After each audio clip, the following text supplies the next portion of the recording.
What's up everybody and welcome back to the channel.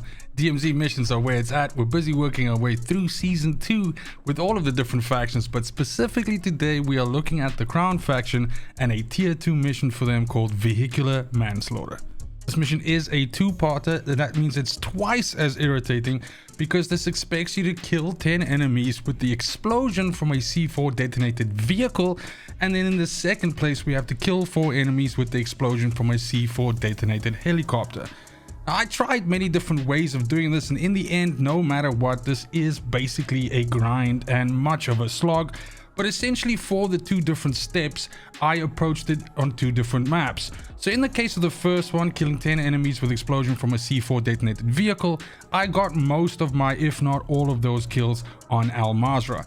And specifically 4 out of 5 times that I drop into this map, right above the Satiq cave complex, for some reason there's always this reinforcement vehicle with like 4 to 5 dudes standing around it that just spawns there. They don't drive in there at the beginning of the map or anything like that. Basically it just spawns with this car essentially blocking this road and these 4 or 5 dudes just standing around it. So every single time that I jumped into the map and I saw that that car was there, I would simply approach it kind of like in a very quiet, stealthy kind of way and get above them and then just chuck through 2 C4s down there, and that would usually net me 2 to 3 to 4 of the required 10 kills.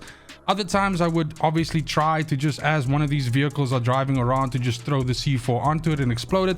But by far I would say 80 if not even 90% of my kills that I got for this first step was simply just abusing this spawn where this vehicle spawns with the 4 or 5 enemies that stand around it. So absolutely check that out if you're in Al Mazrah. That is probably going to be a way for you to get some easy kills for this first step. Now, moving us on to the second step, for this I went to Ashika Island, and that's simply due to the fact that Ashika Island has way more predictable ways in which you can farm helicopters that drop enemies off.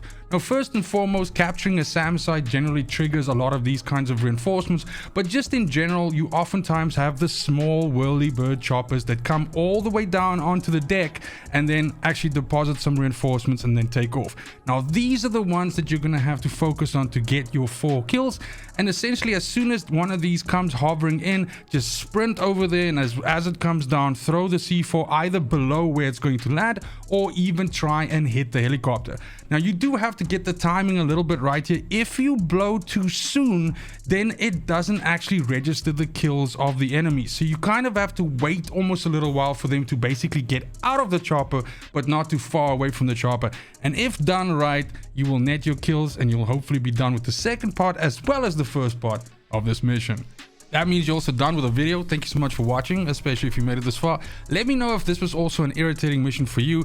Generally, I don't mind these kinds of missions, especially the fact that this is such a low amount of kills that you have to get. But for some reason, I had a lot of cases where the C4 was exploding, enemies were dying, but it simply wasn't tracking my process on the mission, or rather my progress on the mission. That is super irritating. But either which way, I got through this and I'm sure you can get through it. I'll see you in the next video, and as always, it's just super important to me that you have a fantastic morning, afternoon and evening wherever you are in the world. Until next video, fucking cheers.